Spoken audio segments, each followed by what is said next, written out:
Madman, stage left. The audience rises and holds their breath. They let the vampires into their house, pretend they don't see when the teeth come out. Put a band-aid on their throat. No one wants to rock the boat, and no one wants to talk about it. You're not supposed to talk about it.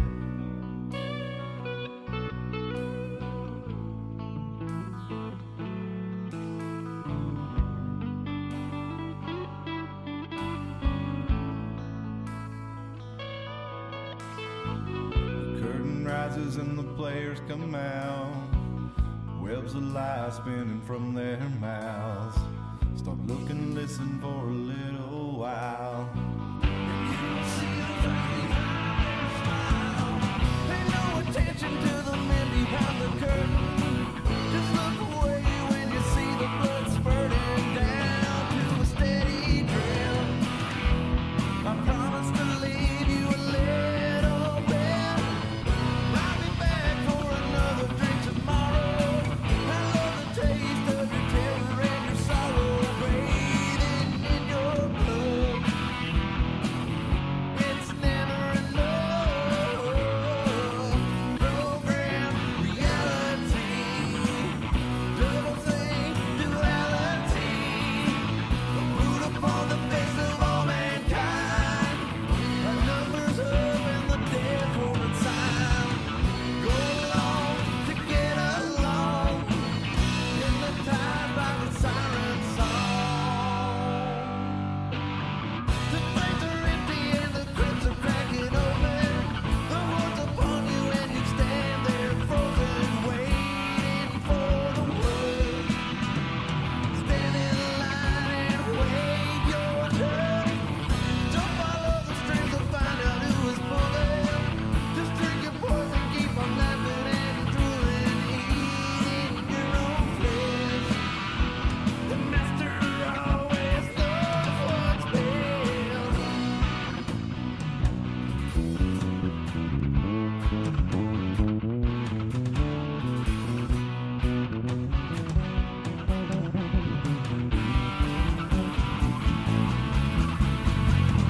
Worldwide genocide. The overlords are hungry parasites. They point the finger and the eagles fly. Raining fire, children die. Starving plague, paralyzed. A pile of bodies rotten, covered in flies. But no one wants to talk about it. It's safer not to talk about it. I cut my strings, no more bowing to the master. I tried to run, but they only came faster. Now I stand my ground.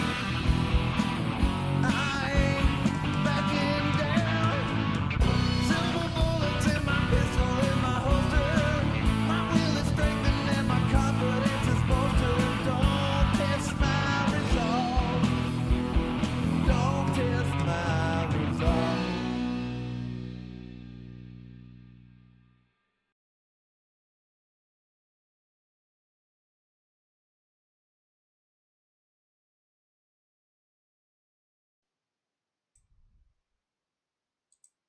Hello, everybody, and welcome to the Iron Mountain Hour. It is Thursday, March the 21st, 2024.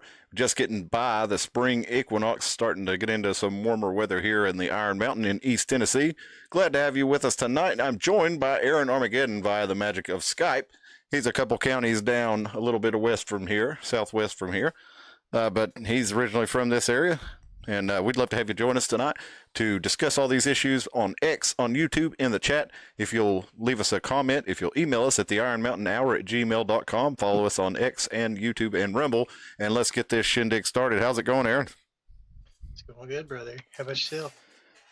Well, I can't too much complain. I've got some interesting stories here, at least if nothing else. I had a lot to choose from for tonight's show. So this one is kind of there's not a lot of details out on this right now. I saw something coming out, but I hadn't had a chance to confirm it or anything. But I just wanted to throw this one out there for you. This one's pretty wild. This is from Breaking 911. Bill and Hillary Clinton National Airport executive shot in the head by federal agents at his home in Arkansas. Officer involved shooting at a home in Little Rock. Brian Malinowski, 53, was shot in the head, hospitalized in serious condition, and he's the executive director of Bill and Hillary Clinton National Airport. ATF agents were serving warrants there, and said they were met with gunfire and returned fire. ATF injured was, expects full recovery. There's no really details yet, so this fella right here is supposedly a collector, and I guess the ATF raided him, and I would be willing to bet that he probably returned fire thinking his home was being invaded or something like that. But Yep. well, it's pretty interesting that that's the Bill and Hillary Clinton National Airport Director, huh? Yeah, it's awfully ironic. Yeah. His name goes on a list with many Yeah. who have Well- perished before him. Well, he's not dead yet. He's in critical condition, so maybe he'll pull through it. But it's pretty odd that they would come in. And, I mean, who knows? It's almost like it's one of those things where, okay, if they really wanted to raid this guy, they know where he works. It's almost like a David Koresh, all over again.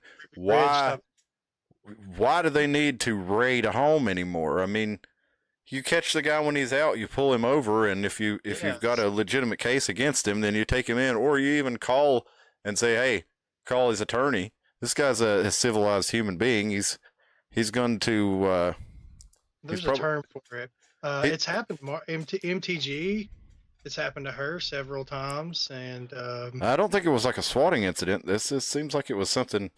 He was targeted for his collection in some way. Something online, and it flagged him. Yeah. And, Well, I mean, he's a collector though. This guy's probably got Form 3s. He's probably got all kinds of well, the point AOWs. is called him, and and made himself. Well, I mean, I'm sure when they came in, they probably had the blue lights going. I'm guessing. Surely they didn't come just blacked out without any kind of strobes or anything. Mean, I wouldn't be surprised at all if they did that. If they didn't just start to kick the door in, and then after they return fire, be like, "Oh, ATF." We've seen that before where they don't do that. Yeah, that's true. If somebody's trying to kick your door down and you don't know who it is, and they start, I don't know, man. I mean, what would you do if somebody tries to kick your door down, and you don't know it's the cops? There's a lot of cases of that. So anyway, we'll keep an eye on this and see what happens. But this brings me up to Dick Cheney. Never has America faced a greater threat than Donald Trump, says a guy who started 2 wars and shot a dude in the face. Yeah. Oh, Dick Cheney. A lot of people said he was the. Yeah, he's alive with his artificial heart, right? Doesn't he have that, or yeah?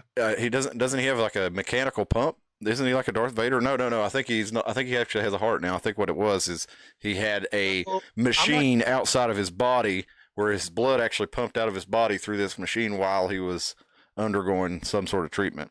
Well, here's the deal.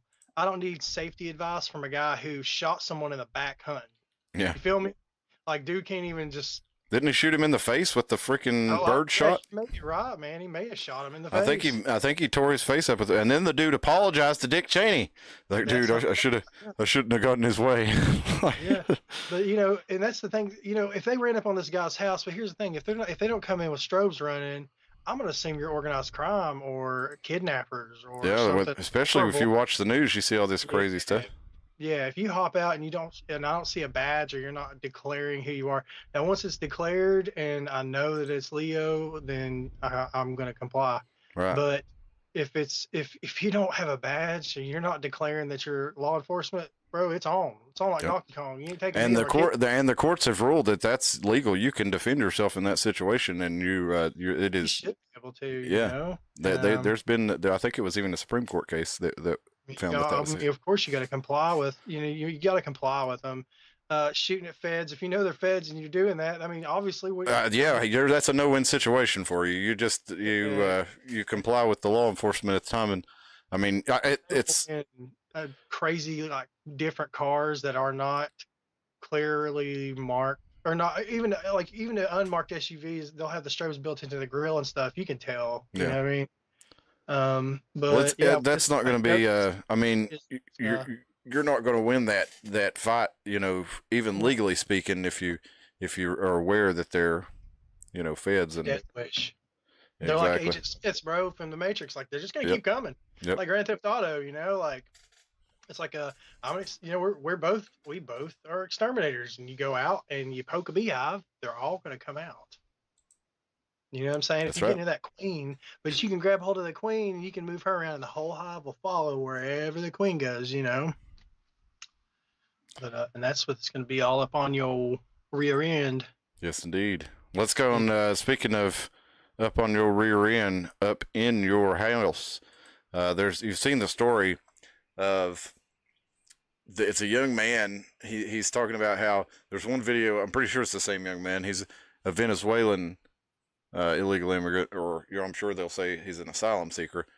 But he's on video with his baby girl, and he's saying, you know, this is my key to all of my riches in the U.S., and you know, this is how we're gonna take it over, because now we got food. My baby girl don't need nothing because the government pays for it all. All I have to do is, you know, come up here and fill out the paperwork. So she's my meal ticket and it's her meal ticket. And then now he's made a video, at least I think it's the same guy, talking about how he's explaining to other people how to take advantage of abandoned property laws to go into a house while people aren't there. Maybe they're on vacation, maybe the house is empty because it's being sold, and go in and take over the property, and they start doing repairs, and eventually they could even sell the property.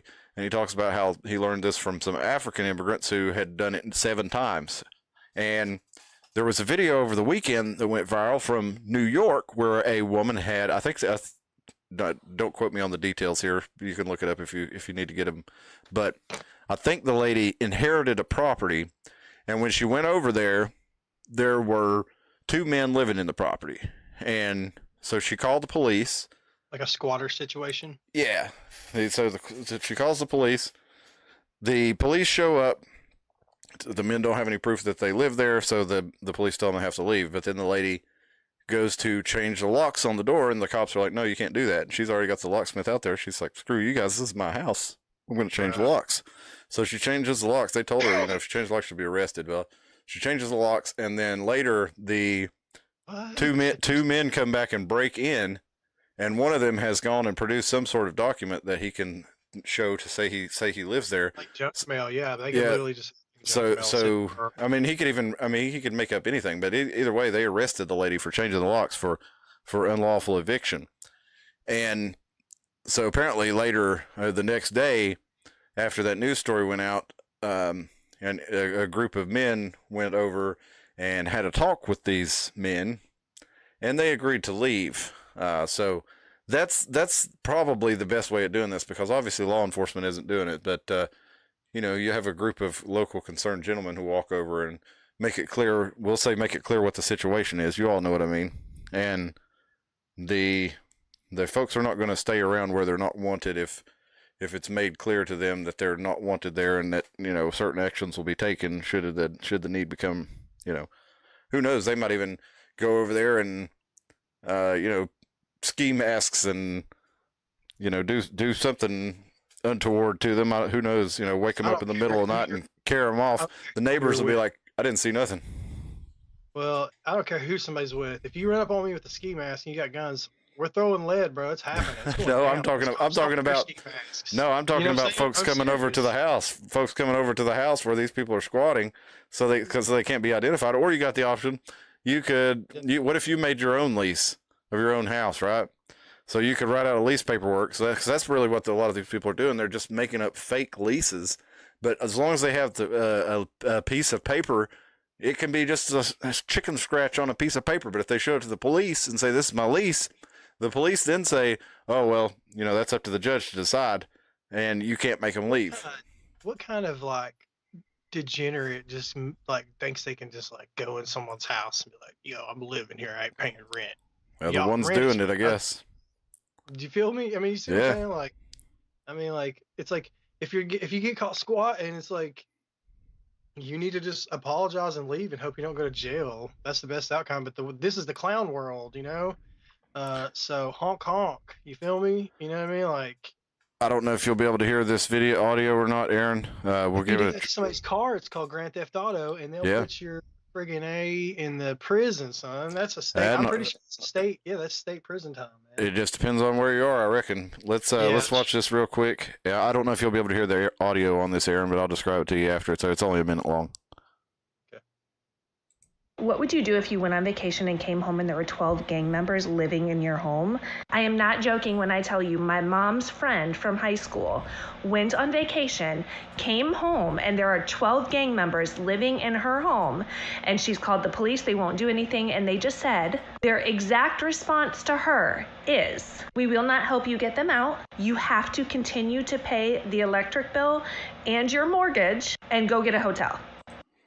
So, Aaron, just in case you probably weren't able to hear that, but what she's saying is a friend of her mother's came home from vacation, and she's a recently widowed woman, and comes home from vacation, and there are 12 gang members living in her home. She calls the police. They tell them they're not going to do anything, and that she has to continue to pay the mortgage and electric and get a hotel. Let's finish it up here. We got about halfway through it.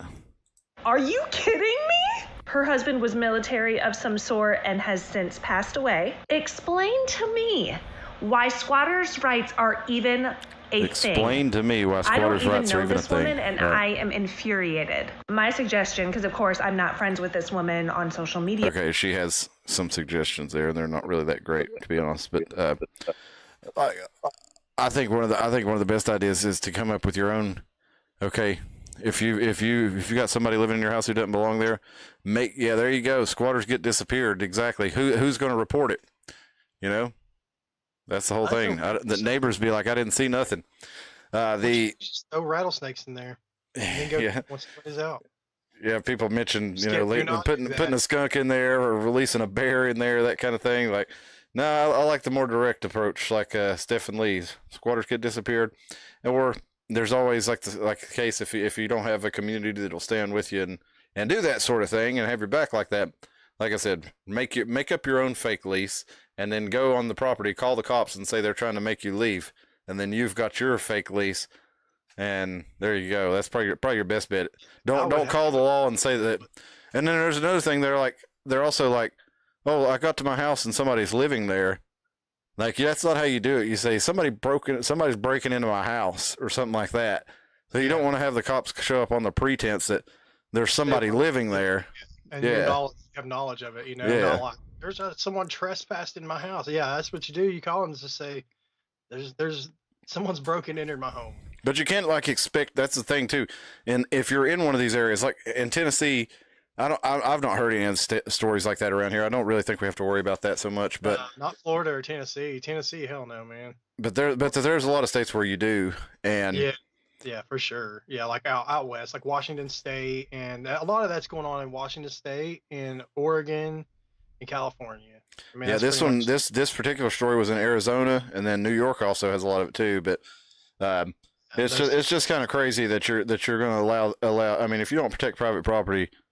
That's the end of Western civilization, really, because everything's based on the trust that private property is going to be protected. That if you're going to invest in something, if you're going to spend your money that's how new products get made. That's how new research gets done. That's how everything gets done. Is people invest in money in it. And if they don't have trust that their property is going to be protected, they're not going to have any incentive to invest that. For example,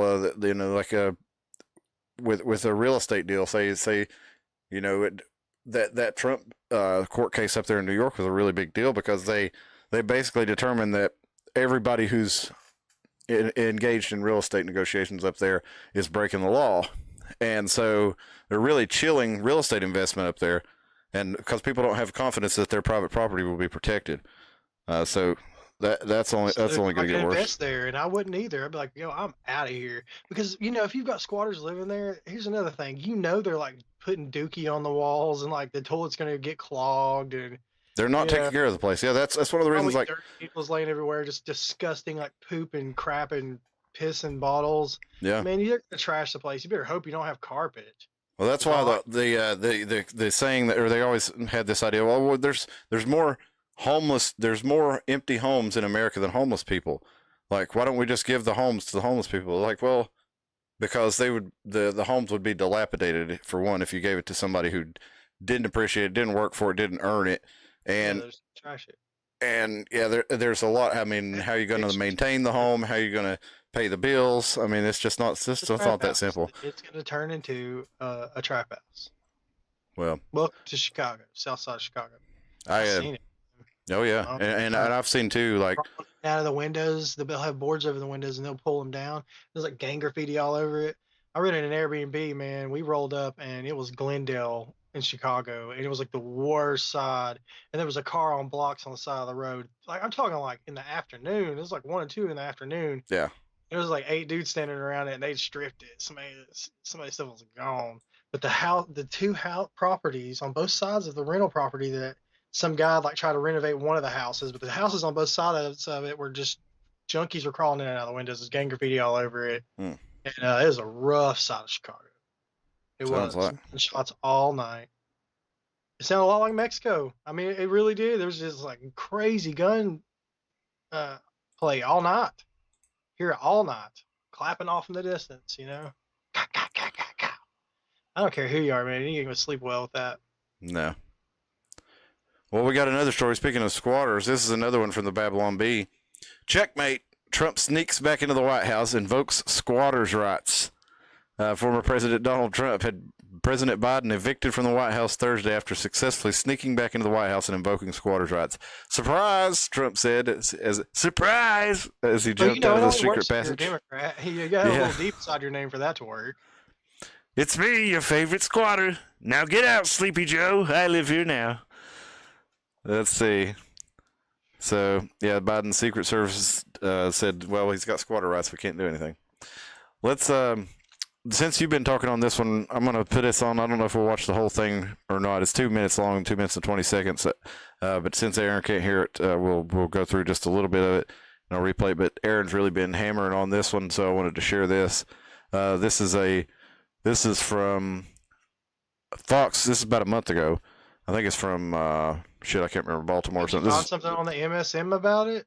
Yeah, this is harmful pesticides found in cereals according to study. Let's check this out real quick. We do have a consumer alert for you tonight. A harmful pesticide used on wheat and oat products is turning up in popular breakfast items. That's right. My kids eat some of these things. No. Reporter Teresa Priolo tells us that chemical has already been found to cause reproductive problems in animals.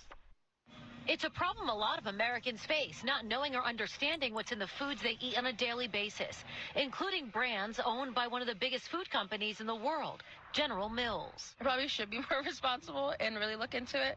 But, I don't take the time to, which is like on me. A new study in the Journal of Exposure. I mean, she's owning it and everything, but at the same time, it's your options are so limited if you do want real food. And I mean, you go to the grocery store. My family, I don't know if you saw that, what all you could hear, Aaron, but they found a harmful pesticide found in a lot of General Mills cereal, and they interviewing a girl, and she was like, I really don't read the labels like I should, so it's on me. But it really sucks. I mean, that you have to do that because food should be food.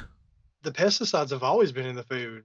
What I'm harping on is the bioengineered ingredients. There's some pesticides too that they've used for years that have not really had any effect on people that they've been able to tell. But these are ones that they especially have found that led to reproductive trouble in animals and things like delayed puberty and all kinds of other problems from it. It screws the hormones. They put stuff in the hormones in the milk will mess with children also, and anybody that drinks it.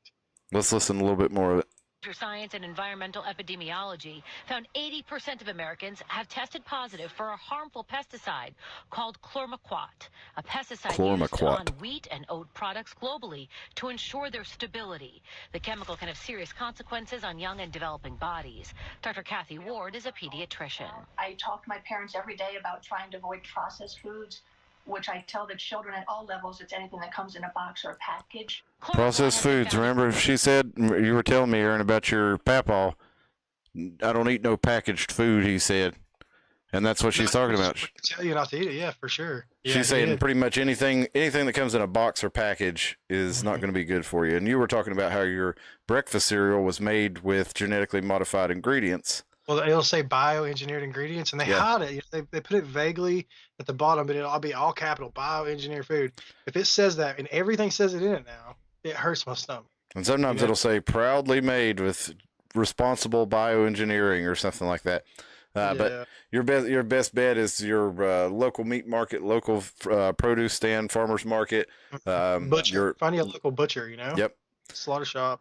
If you're in this area in Johnson City, you got Hamilton Meats. They have all locally grown. And if you're in Elizabeth and where I am, you have H&H Market, locally grown cattle, and actually better prices in the grocery store. But there was one called Bulla too. I don't know if the Bullas are still there or not. Of their butcher shop, but it was in Johnson City too. But here in Elizabeth, we got Farmer John's Produce, where you can go get you some clean produce from local growers. You got Free Range Farm, where you can buy locally, goat milk, goat cheese, stuff like that. Locally made soaps and natural foods and things like that. You got your Whole Foods. You got natural food store. You got lots of options out there if you'll take the time. It is a little more expensive, but it's really not that much more expensive because for one, you're not going to want to eat a lot of junk food when you're eating natural food, and you're going to actually be full and not want to keep eating like you do with processed food or like I do with processed food.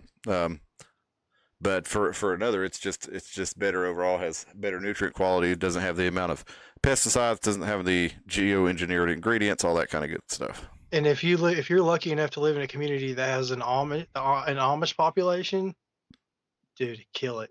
I mean, you're not going to get anything probably better or purer than you're going to get from Amish people. I promise. I mean, they keep everything. It is raw, and actually the feds will mess with them. They mess with them a lot over their milk and stuff. Yeah, there's a couple of cases a year of a farm getting shut down. Yeah, it has something to do with the pasteurization process, of the milk. Yeah, it's legal. It's apparently it's illegal for the FDA or the USDA to sell milk that haven't been pasteurized.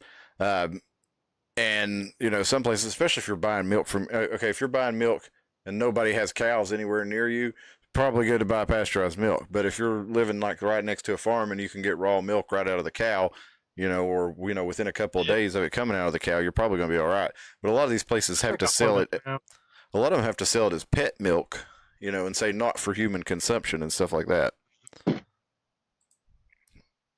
Let's look to the next story.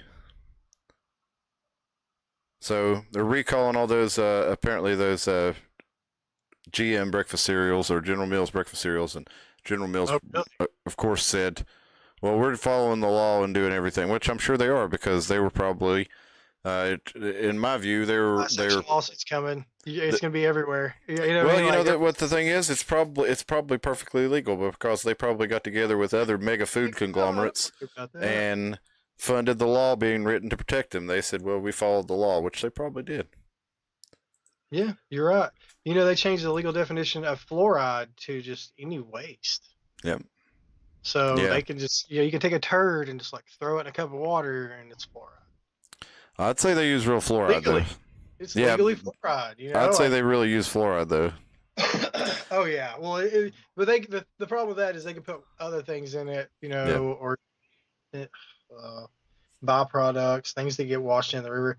I mean, just between the Tennessee River is pretty disgusting. I've magnet fished a lot of different rivers and stuff, and even the Little Pigeon River is pretty grody. That thing is not gnarly nasty. But that Tennessee River in Knoxville, man, I reached my hand down in the water to pull the magnet out, and my skin literally was burning. Boone Lake here in Johnson City, I think it's crazy. It's like, we've always called that the trash lake and stuff like that, and we didn't even want to swim in it much when we were kids. But there's signs out there that say, and even at Watauga, I think, that say, no, don't eat more than one fish every 30 days, and pregnant women should not eat fish. Sounds like nobody should eat those fish. Kidding. Yeah, it's like, what, I'm good. I'm just not gonna eat any fish in here. That's what it sounds like would be your best bet. Sludge river. To go on next into mega food production, I got this tweet here from Raw Egg Nationalist, sharing one from Julian's Rum, saying, imagine working at Tyson Foods, then getting vaxxed so you don't get fired, then getting fired anyways, then getting replaced by illegals who aren't vaxxed. No kidding, man. So what's he talking about there? Well, we got the story from Newsweek. They had to do a correction, right? But they don't tell you really that they've had to correct it till the very bottom of the story. Tyson Foods faces boycott after report claims company hires migrants. And report claims, right? Not after they announced that they're doing it, but they say after the report claims. So let's see notice those little tricks there. So anyway, the conservatives react with outrage to a now retracted Scripps article claiming the company was hiring some asylum seekers who arrived in New York City, which Newsweek also shared the article, and they retracted it too, but they just shared it from Scripps. But a spokesperson from Tyson told Newsweek the figures presented in the retracted article were inaccurate. So let's go down a little bit to what they actually say. He's talking about how, we're strongly opposed to illegal immigration. We set up blah, blah, blah, blah, blah to help employers combat unlawful employment, e-verify, mutual agreement between government employers. Okay, so with all that in mind, let's keep going down here.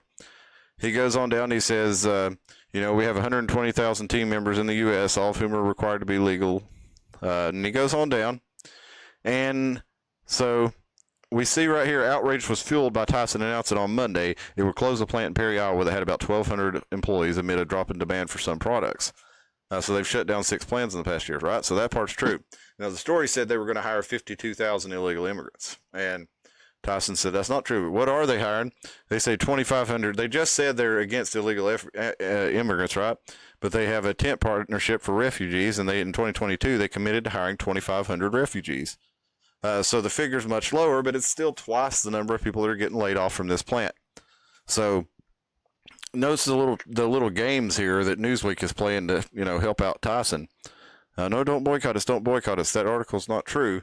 When the scale of it is not true, but still what they're actually saying. Okay, they got a number wrong. They retracted it, and call with their hand in the cookie jar, and they're just like, "No, I didn't." You know what I mean? Like, it's like so that's the whole thing right now. Is that's one of our whole problems with how many illegal immigrants we have in the country, or criminal aliens we call them, is because they come into the country illegally, and then they just claim asylum, and the Biden administration has made it really easy for them to do that. So even illegal immigrants, $1,000 have incentivized the hell out of it. And most of these so-called refugees just know that they have to claim refugee status in order to get. Once they get in the country, that's all they have to do to stay. Yeah, if I lived in another country, any other country, I would come here illegally. I would get my money, and then I would use a little portion of that, $10,000 or whatever I got, to just fly back home with it. You see what I'm saying? Yep. And then what's to keep some people from just doing that over and over and over again? Nothing. If you can get $10,000 a lick, do you see what I'm saying? Like, you could just get boatloads of people, and they become a commodity at that point. See, they're going trafficking. At that point. Oh yeah, and these folks here are like a big business are benefiting from it too. We need these are some tweets they shared to show how people are falling for the misinformation. Right? They say we need to bankrupt illegal immigrant magnate Tyson Foods. If your blood isn't boiling after watching this clip from Jesse Waters, you don't have a pulse. Tyson is closing its facility in Perry, Iowa, and laying off 1,200 workers. Instead, they plan to hire thousands of new illegals in states like New York. Okay, that is absolutely true. That they just told us that that's true, that they're going to hire 2,500 refugees. We know that the illegal immigrants are claiming refugee status. That's how they're being allowed to stay, right? So any of those refugees could just be regular old illegal immigrants who claim refugee status. So they're using that refugee word to try to trick you.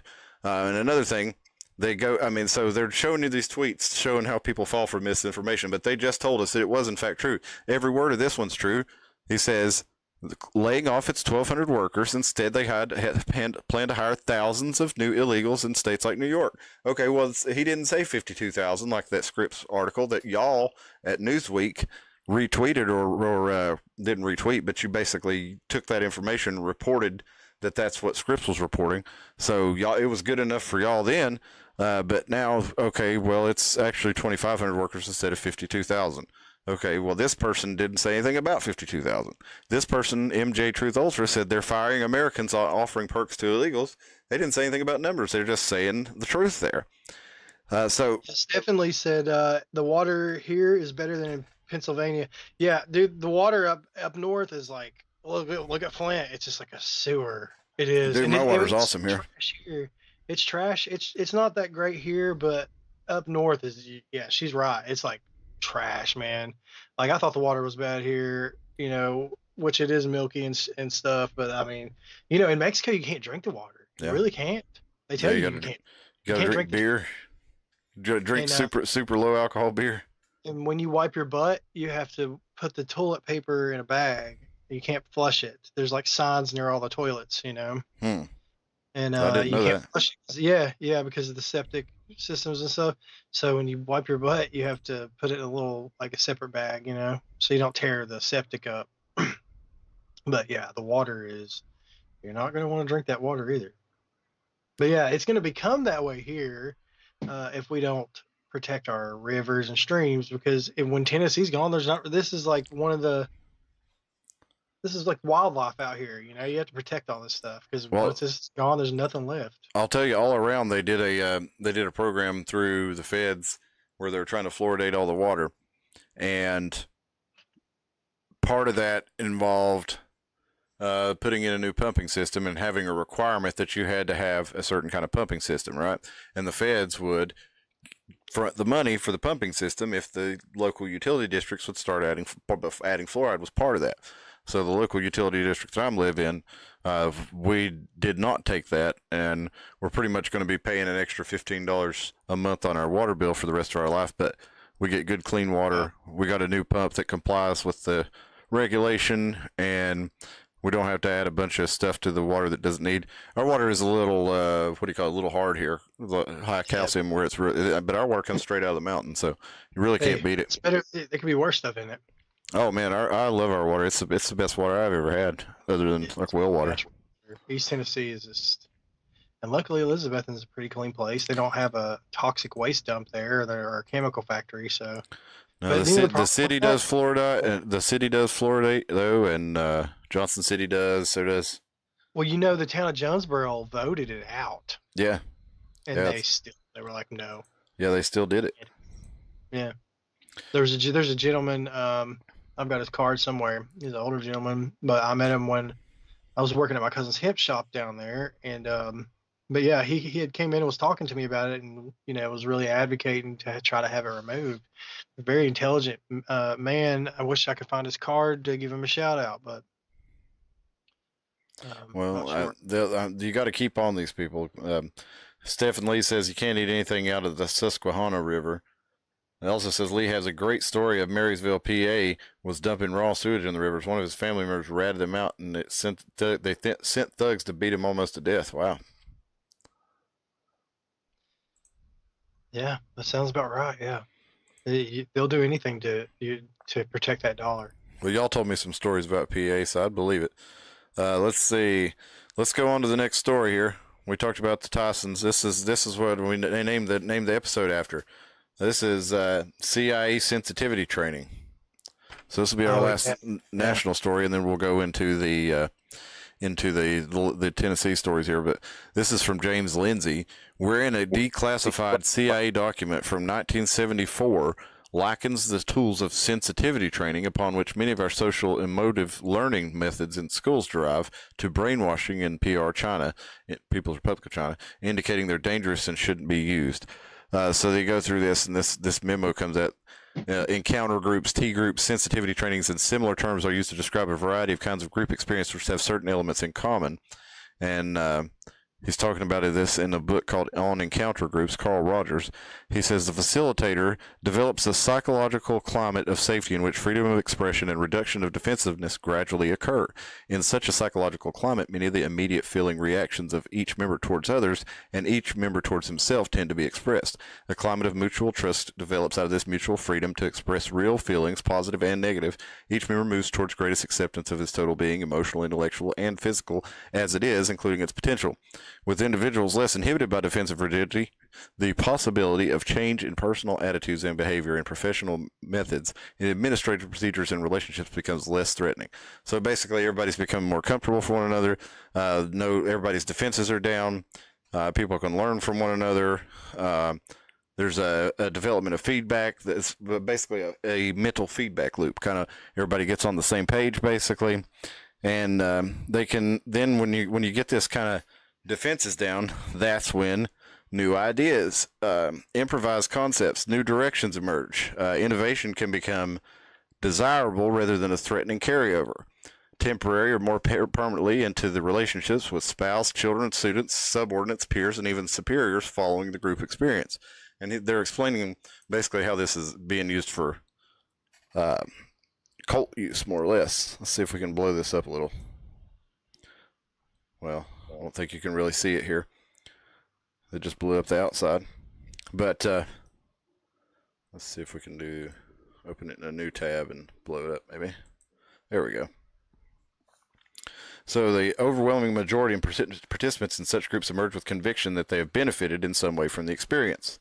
And but basically other people don't necessarily see that benefit.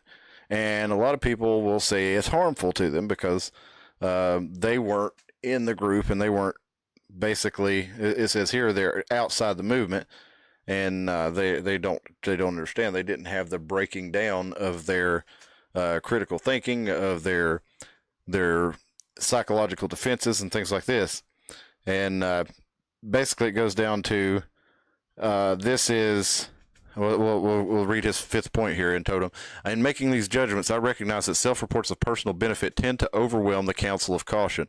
I would point out that intensely emotionally involving group experience of any sort sets into motion a set of group dynamics that destroys objective individual judgment, a point illustrated most dramatically by brainwashing in China and less dramatically in any number of other intensive group experiences designed to produce attitude change. The very power of these techniques argues as strongly as any other specific evidence for proceeding with caution. And that's from the Chief Psychological Studies, Chief Psychological Services Staff, Office of Medical Services at CIA, decided that sensitivity trainings and this kind of thing were bad because they basically led to groupthink, led to loss of critical thinking, individuality, and now what is our whole society? It's one big giant sensitivity training. That's what they've turned us into over the last 30 years. Yeah, everybody's a victim. We've always got to find out, what the reason is for it behind everybody's actions, and convince everybody that they shouldn't be held accountable because of this, and basically it's another way to, if you look at the radical changes of the world over the United States, really over the last 10, 12 years, that all comes from this group sensitivity exercise. I think that we really started with a lot of it was like the anti-bullying campaigns and things like this. Everybody's special. Like, I know it all sounds good and everything, but like, we've removed a lot of. We basically set up our whole society to be kind of like one of these encounter groups where that's what they tried to do anyway. I don't think it's worked. I think it's backfiring on them now, but. Yeah. They tried to remove all of our defenses and tried to make us feel comfortable, and in order to change the way we think about things. Let's I got your video pulled up there, Aaron, so let's move on to that one. Where'd it go? Here we go. So this is a video Aaron sent me in light of our next story. He sent me this from... Well, before we play the video, let's show the article so people can see that it's real and there's Bill presented before. You see what I'm saying? Yeah, makes sense. All right, so we got this from the Gateway Pundit. Tennessee State Senate passes bill banning chemtrail spraying in their skies. So yeah, we'll probably, even for using that word in the title, we'll probably get, shadow banned or whatever. Nobody will be able to, our reach will be definitely limited on this episode. There that talks about how it was proven, how they proved in court that they were actually. Yeah, we're gonna read that. So we're going to read actually most of this article here. The Tennessee State Senate has taken a definitive stance against the controversial topic of, they say, chemtrails by passing SB 2691 HB 2063, which bans the intentional release of chemicals into the atmosphere for geoengineering purposes. And This was sponsored by a couple of Republicans from Tennessee. Got through the Senate on Monday. It's from Morristown too.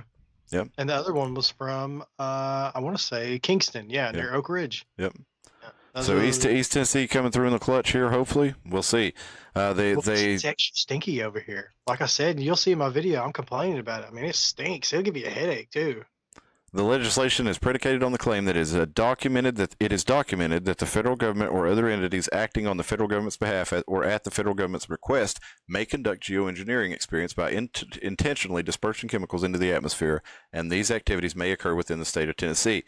The new bill seeks to outlaw any such activity, stating that the intentional injection, release, or dispersion by any means of chemicals, chemical compounds, substances, or apparatus within the borders of the state into the atmosphere with the express purposes affecting temperature, weather, or the intensity of sunlight is prohibited.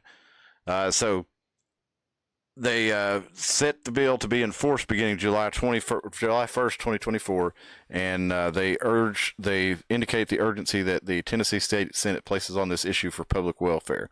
So they want to get this thing through and going fast. And it says if the House passes this bill, Tennessee would be one of the first states to establish a legal framework explicitly prohibiting spraying of chemicals for geoengineering purposes, potentially setting a precedent for other states to follow in addressing concerns around environmental and atmospheric manipulation. And they've got the full bill here if you want to read it. It's 2691, House Bill 2063. We, of course, won't be able to go through the whole thing here. It's only 2 pages, though. That's the kind of laws I like, man. Just make it straightforward. Make it about one thing and make it straightforward. Yeah, and they've got the proof, they've got enough proof and evidence documented. It's documented they're doing it. Yeah. They can present a bill and it get passed. Well, if it was just nonsense or conspiracy theory nonsense, then no one would have wasted their time presenting the bill, first of all, and then it wouldn't have passed. Yeah, so it's getting real out there. So good on you, Tennessee. They're doing a couple good things this week. Let's check out another one. Oh, wait a minute. Let's look at Aaron's video first. So this is your video from, is this Pigeon Forge? Mm-hmm. All right. Yeah, this is a Pigeon Forge. The chemtrails. It always stinks here. And I asked the man, and he told me that it was because of the dump. But when you drive by the dump, it smells like a dump. It doesn't smell like weird metallic. This whole town in Pigeon Forge stinks because they're always spraying stuff in the air, and it stinks. It's the chemtrails. So you'll notice, I mean, I'm sure you've noticed over the past, 20 years at least, that I'll start getting pissed about it because it stinks. You know what I'm saying? Like, dang, if I wanted to smell a paper mill, I'd move to Charleston. Yeah. Well, I mean, there's a massive, every day you can see these things, and you can look at contrails from, I remember what contrails are, and sometimes you'll see regular contrails, and it's like, okay, this is totally different from whatever this is. And, whatever they're doing now, but about 15 years ago, people were testing it and finding that it was barium and aluminum salts, which are highly toxic for humans. But I'd say there's other stuff in there now. Who knows now? Mm-hmm.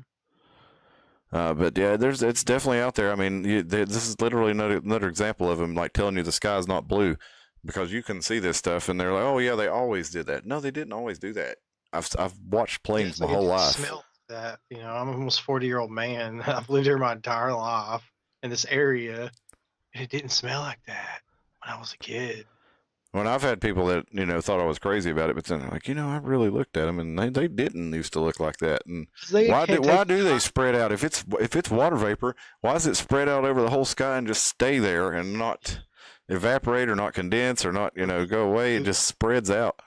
And they're nuking the national forest with it too. You can see it hovering over the Smoky Mountains from Pigeon Forge, from Sevierville, where I live. You can see it hovering like a thick, and it'll be a bright, beautiful day, and not a cloud in the sky.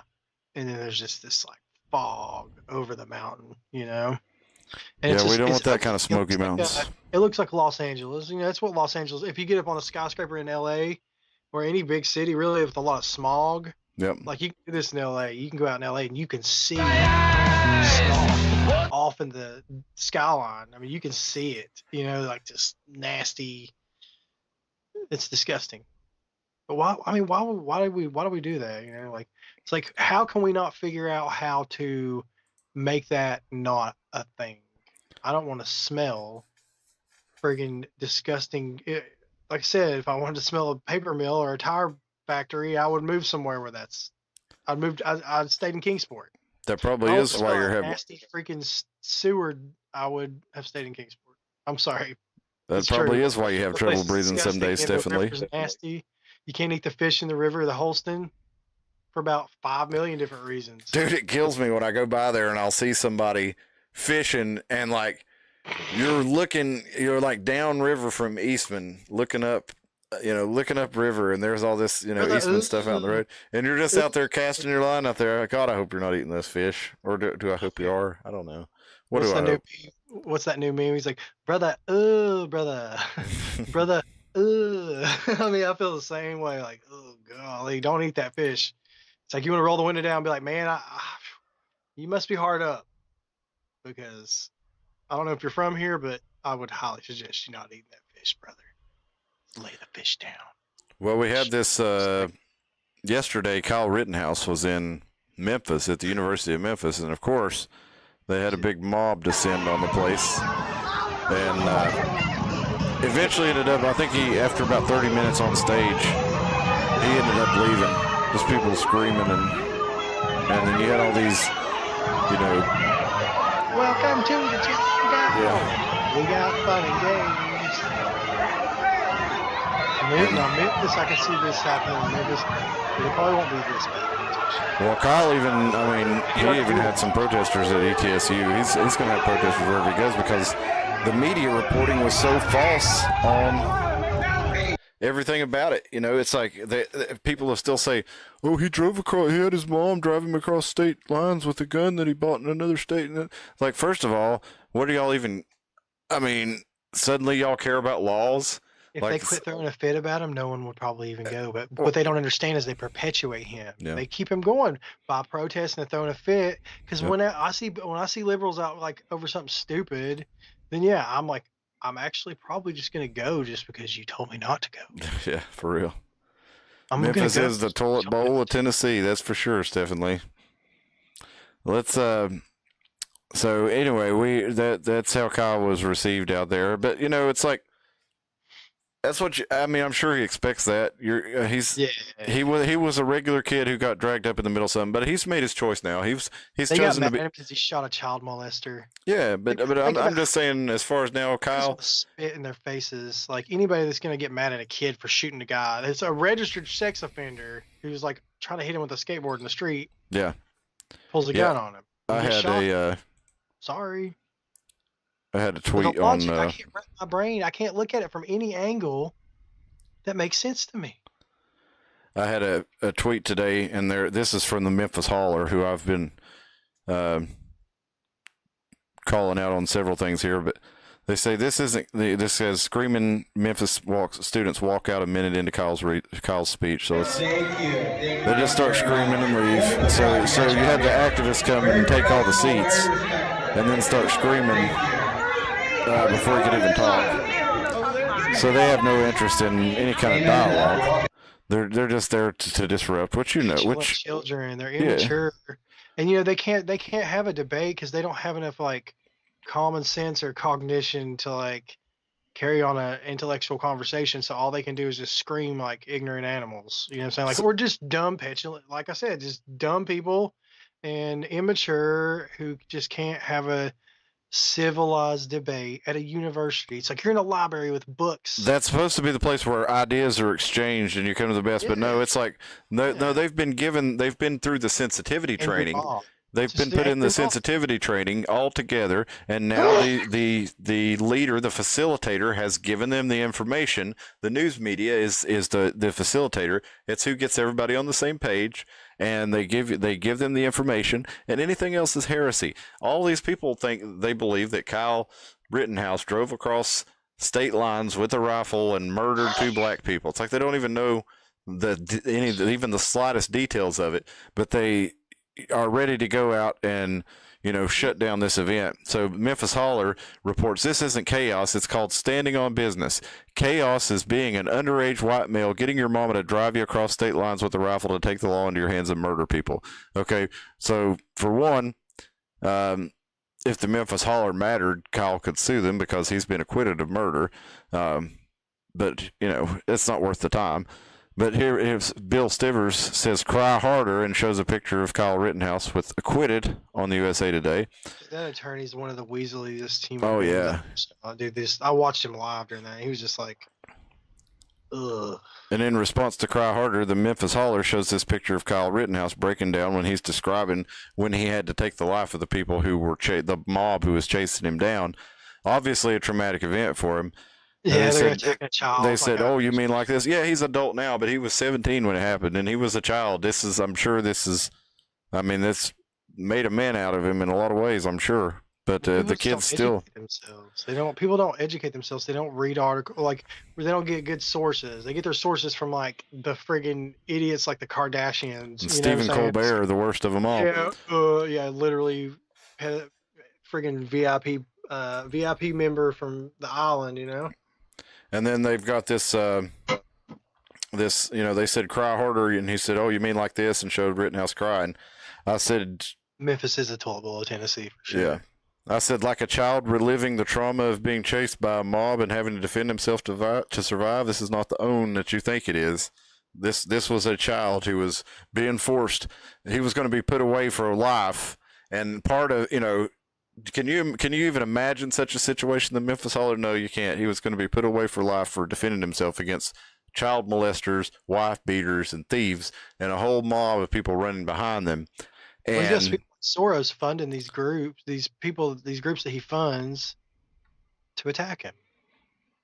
Well, this was during the BLM movement, and it was up there in Kenosha, Wisconsin, which it was crazy. It was the dude. This guy was, I forget what happened, but he totally attacked a woman or something, and the police took him down, and I don't think they ended up killing him, but I think that's what that one was over.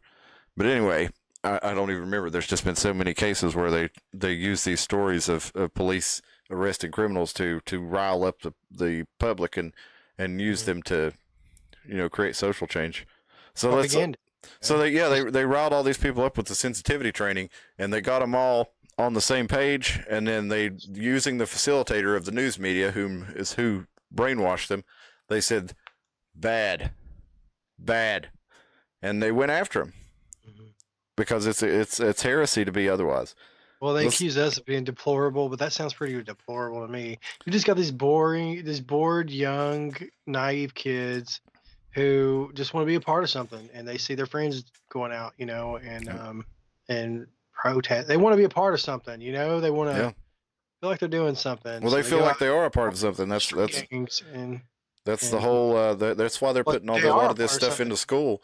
They're learning all this stuff in the school to prep them for all the language they're going to hear when they start watching the news, when they start getting into the real world. They want them already hearing all this stuff. Trigger words. It's like the brainwashing, These college professors, they implant these trigger words in their head, and when they hear it or regurgitate it, it is, it triggers the memories, Being, Stephen Lee says being a liberal is a mental illness. And I would agree once you get to a certain age, I think everybody starts off as a liberal because you don't understand how the world works, or maybe a lot of people do. I can remember when I was first being interested in politics, they got me, dude, because it was like Harold Ford Jr. was running for Senate in Tennessee, and he had this big old advertisement that said, Bob Corker doesn't want women to have health care.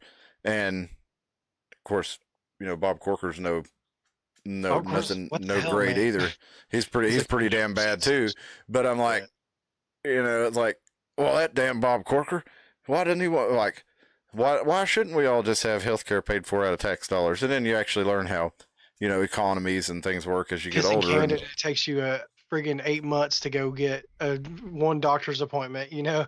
It's like court. It's like the court judicial system, It's like, oh, you go to this appointment for 7 months. There's a lot of reasons, yeah. Months, and you're dead by the time you get by the time you can get the medicine you need. Yeah, and there's a lot of reasons. But first and foremost to me is, if you have free health care, who has to perform the health care? Well, doctors and nurses. Well, if it's free, then who's paying them? Well, the government. They only pay them so much, and they have to work. So you're basically saying that you have the right to another person's labor, and I disagree with that in principle. So anyway, but yeah, I agree though. Once you get to the age, if you're still liberal at age 30, there's something miswired in your brain.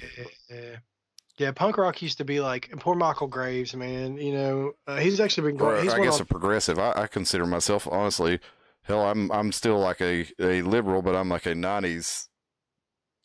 Yeah. I'm not. Yeah, I don't believe in government power. Basically, a smaller government. I'm the same way. Yeah, I want a smaller government. Yeah, in the classical liberal. That's what it is. Yeah, Ron Paul, basically. Yeah.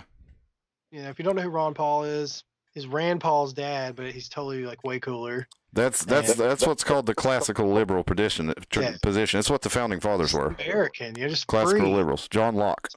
If we're not hurting anybody, and it's not bothering anybody else, or harming the environment, or then leave people the hell alone. Let them just leave people alone.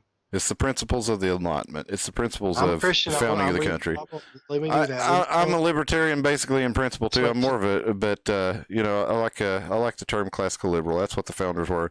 Thomas Jefferson. I'm agreeing with most everything libertarian. So, I end up voting Republican in most elections, but well, Tyson is one of the largest food manufacturers in the entire country. Yep. It's for real. I mean, it's like a military base. I've been to it. I've been there. It's like a military base. You have to. I mean, there's and it should be. You know what I'm saying? Anywhere food production is pretty important. It's pretty important to keep that secure. Safe sanitation and all that. But yeah, that place is on. It's a huge. Like I said, that's like the biggest meat manufacturer probably in the entire country. I don't know if there's anybody bigger. But I know the bioengineered ingredients, all the Great Value brand stuff, all the generic stuff, mm-hmm. all of it has the bioengineered ingredients in it. Yep. And whatever's in that stuff, it's making me sick. It is. It's bug protein. Some of it's probably bug protein. Probably. Oh, yeah, they've changed the law to where they can put cricket flour and stuff. Yeah, but I've got me a garden going, and I've got me some squash and corn and green beans and all kinds of veggies growing. So oh yeah, that's the way for me. Corn, some sunflowers, things that that's one thing about sunflowers I do like growing sunflowers is the bugs. Even if the bugs get in, it's not going to ruin it. No. But I noticed with corn, these little black bugs will get down in your husks. Like when you shuck your corn, the bugs will fall out. But yeah. I suggest everybody get you a little garden's all I'm saying, because it's going to get ugly real soon. Like I feel like it's the calm before the storm, but it's a bad, nasty, ugly ass storm coming, like the worst we've ever seen. You know what I mean? That's what I feel. Like the waters are all calm and totally possible. We've got the earthquakes, we've got the volcanoes, we've got the eclipses, the earth turning, the sky turning black in the middle of the day. We've got war in Gaza. So a lot of wild stuff going on. I mentioned Eastman, Stephen Lee. Yes, that's Kodak Eastman Company here in Kingsport. Giant. It's basically an industrial. It's an industrial complex the size of a small city. If you drive through Kingsport, it's so big it has its own area code. For real, it's huge. Its own zip code. Yeah, massive. You see the smoke coming out of the steam and fire coming out of the chimneys and stuff. And then if you go to Kingsport, the smell, they say, is mostly the paper mill more than the chemical company. But you can look up, if you're wearing sunglasses, and you can look at the stuff coming out of those smokestacks, and they say they're just, water vapor coming out of there. But if you're wearing polarized sunglasses, you'll see all kinds of crazy colors coming out of there. There's a water rafting company. I guess Stephanie's not from around here, but there's a raft company near there. Okay, and these people will go down there all the time. It's like one jump in the water. It's like take a chance once and do it like I did. I remember thinking to myself, like, I can't believe that these people brought me down here to float this river.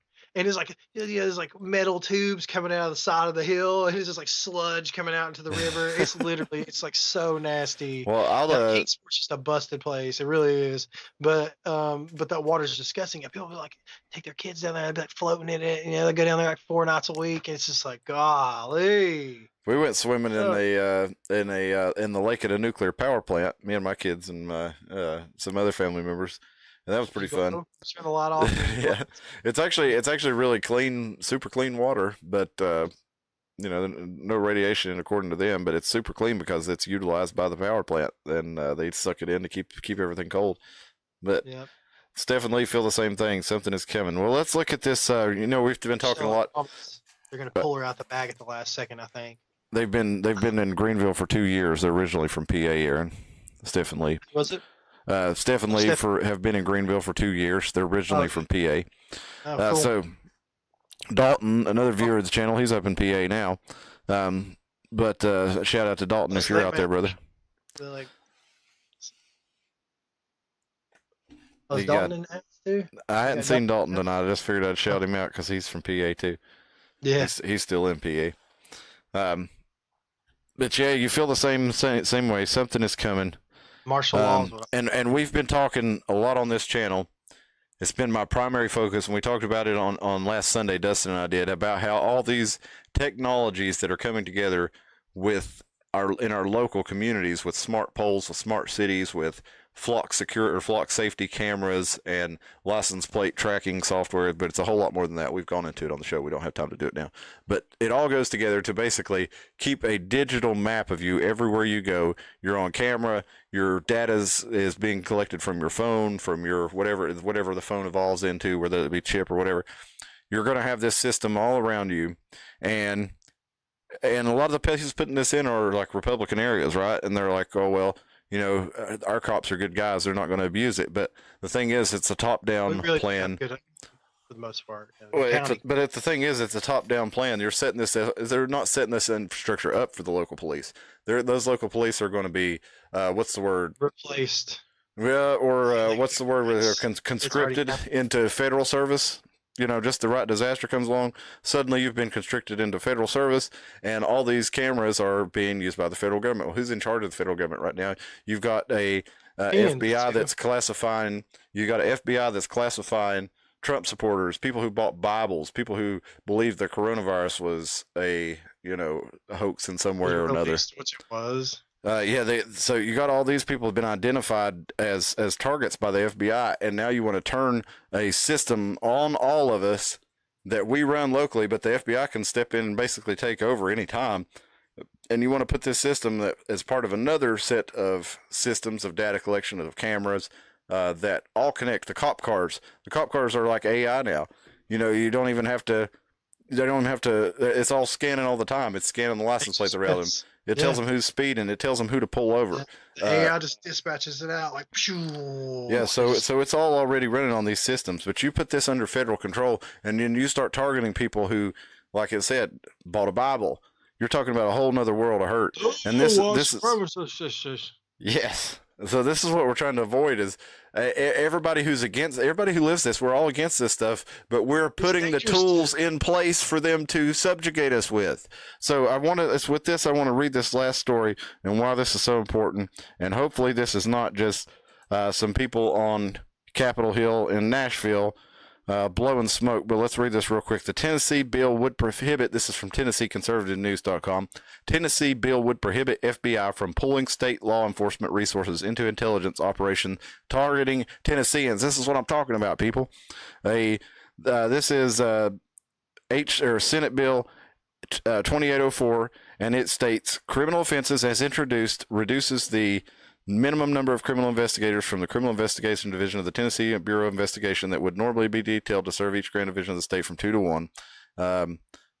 And let's see, where's the other part right down here? The law will ensure that federal government can only use local and state law enforcement resources for criminal cases versus intelligence operations, investigations of those who the federal government may deem as problematic because of their conservative values, their religious beliefs, or even their open support of president or a former president and current frontrunner for Republican nomination, Donald Trump. So basically, they're putting this in place, saying that the Tennessee state, the TBI, state police, or, they don't technically call them the state police, call them the highway patrol, but they're a state police, and local, would not be able to help or offer resources to FBI or federal investigative agencies who are doing intelligence operations. So if somebody's suspected of a crime or something, I guess they'll still help them, even though we did pass one that already said we're not helping the ATF with short-barreled rifles in Tennessee or suppressors. So if you don't follow the law, federal law in Tennessee, Tennessee's not going to arrest you, but the feds still could. So the only issue I see with that, without interagency communication, is if one of them shows up thinking, not knowing who the other one is. Yeah. Well, no, they would still have to. I'm pretty sure they would still have to notify local law enforcement to operate in their jurisdiction, but they would only be legally allowed to assist them or offer any resources if it's a criminal matter. Say they're tracking down a serial killer, they're tracking down a RICO case, something like that. They're not going to be able to use it for something else. But who knows? Who's to say? I didn't. I'm sorry. Go ahead. I was just going to say, who's to say that they don't just call it a criminal case when they go after the MAGA person? Exactly. Yeah, it's dangerous as hell, is what it is. And but it's just the people who are controlling it right now is just like, I mean, we all saw what they just did to Trump. They robbed that dude and just straight up, they broke laws trying to prosecute him for something he didn't do. You see what I'm saying? Like, it's like, yeah, we're good. You guys can just go deal with other stuff. Like, leave us alone, because we're just, just normal people.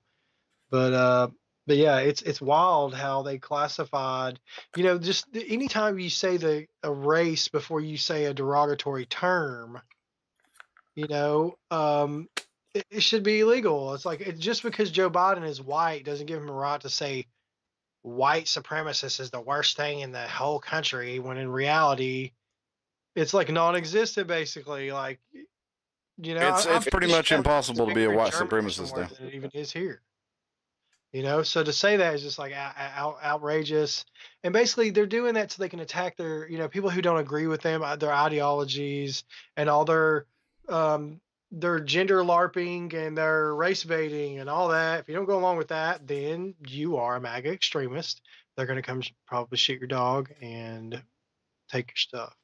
Probably throw you in jail without a mat. And that's the thing. Even if they don't come after you on the intelligence statute, their MAGA extremist statute, they can still come after you on, oh well, he illegally bought a, I don't know, pick your item, and why can't we and then the local law enforcement will have to comply with them. Is that how it works? So, and human trafficking, why can't we put that kind of energy? Do you see what I'm saying? Yeah. Why can't you put that energy into something productive that's going to, like, literally save the life of children? And the answer is, you've got these young people who've come in to replace the old people from this last generation, and you're asking people to protect children who think you should have aborted your kid to begin with. How are you going to put people in control who are supposed to help children, who don't even believe children have a right to exist, or that you should be able to just kill your kid? Do you see what I'm saying? It's a mentality thing. It's like, you see what I'm saying? If you think it's okay for someone just to murder a baby, then, and it's not even an abortion thing. I'm not going down that path right now. That's not my point. Do you see what I'm trying to say? Like, that's not my point. Like, that's not the argument right now. No, I see what you're saying. You're saying that they obviously don't value human life, and yet we're putting them in charge of protecting human life. They don't value human innocence, but we're putting them in charge of protecting that. And you make a good point. So, well, let's close it out. Go ahead. If someone's a pedophile, then they view children as a commodity, or the same way someone else would view. It's just, and these people get caught, doing this stuff, and they're in D.C. They're all over, brother. What Abraham Lincoln and George Washington and those types would have done, They're all over. Look on your phone. You'll find the child violator, or whatever it's called, map. They have to have, it's legal. They have to put it on a map so you can see everybody around you. There's a lot of them around you. I mean, there's some of them is questionable. Like, I knew a dude that, like, he was drunk and urinating in an alley behind a bar at 3 in the morning. I mean, I don't think there's any. Yeah, you're not a sexual predator. That, like, you're not. There was no. It was like not a premeditated thing. But he still gets a blue dot on his house. And then, but there's other people on there. You can look, and it tells you why too, and it'll say, But that's the thing is, like him, being in an alley at 3 a.m. urinating, he got like an indecent exposure. Well, that sounds like he just flashed a bunch of people or something. That's not what happened at all. So, I mean, just keep that in mind when you look at these things. But they usually have. I mean, you're not going to mistake like 2 counts of rape of a child, right? So this guy's that's Sean Williams top stuff. Yeah. So they're definitely look at those and be aware if you got kids, especially if who's around you, because they're it's not like you're. I mean, there were dozens. You have to go knock on the door, you know. Yeah. You knock on the door and say, "Hey, blah blah blah," whatever. Yep. But that's my thing is like, why are they not putting their energy into all the CP on the internet? I mean, you know, they do bust people a lot with it. They just busted a guy down in Jonesboro that had like 42 terabytes or something. Yep. That's good. I did see that, and I like seeing that. That's good. crazy. Can you? I mean, the amount of that it's insane. Yeah, but what's even better is because they caught him, they probably catching his network. Comes back and got a bunch of other ones, you know. But that's good. Because these people don't just make it for themselves; they trade it around, and I don't care what California or Maine or Oregon. None of our local sheriffs are ever going to be cool with it, and neither am I, and neither is the people of East Tennessee as a whole. You see what I'm saying? Yep. So we don't really have to worry about that too much here. Tennessee's pretty good about protecting kids, unless you're in Uvalde. But for the most part, but the world has just gotten so evil that people, like I said, they don't care. You know, they think that kids should have just been aborted. You know, well, you should have aborted it. It's like this is such a god awful way. It's like I look at bugs with more respect and compassion than some of these people view children, you know. And but you know, that's just me, man. It's almost like suffering. It's the innocence. It's not even necessarily just. Also, you know, elderly, anybody that can't defend themselves. It's our responsibility as a community, and it's to, for one, not tolerate it from our local officials. If you get caught messing around, dude, you're done. Get the out of here. That's the way I feel about it. Yep. You know, let somebody get caught in Elizabethan doing something like that. Do you see what I'm saying? It happens all the time, unfortunately, and I'm sure. Want to put up with it. This is not out west, okay? You're not out in Oregon or California. People around here protect their kids, and they're getting too big for the britches with some of the stuff that they were letting fly. Sean Williams should have never been allowed to go on as long as he did, you know. And oh God, man, it makes me sick. It really does. It pisses me off. Thinking about it right before we get done, it's just making me mad, man. But Stephen Lee says you're speaking the truth, brother. So that definitely vibing with you, and I'm sure they're not the only ones. We probably got a lot of folks out there who agree with exactly what you said, man. And so I was trying to share a little bit of good news there on the end of it with the FBI. The ban from working with the FBI on those things. Okay, is it perfect? No, but it shows they're at least having the conversation that they need to be having. And it's a little bit late for conversations. It's time for actions, but that's something. So I mean, it's a movement in the right direction, if nothing else. And the other one with the chemtrail bill, the Chemtrail Ban Bill, that's a pretty good one too. That's a good step in the right direction. But with that in mind, let's bring it to an end tonight. Stephen Lee, thank you so much for joining us in the chat. If everybody that's here still watching, follow us on X, follow us on YouTube, follow us on Rumble. Be sure and get in the chat with us. Email us at theironmountainhour@gmail.com. Follow Aaron at Armageddon, or is it Armageddon Hour on Twitter? At Armageddon Hour. Armageddon Hour on Twitter, Facebook, and YouTube, right here on YouTube. All right. We will see you Sunday. We're going to get into a conspiracy show. Not sure exactly what just yet, but then Aaron and I will be back this Thursday at 10 p.m. Hope you'll come and join us. In the meantime, everybody have a good week. Be safe out there. Keep your head on a swivel. Thanks for commenting, Stephanie.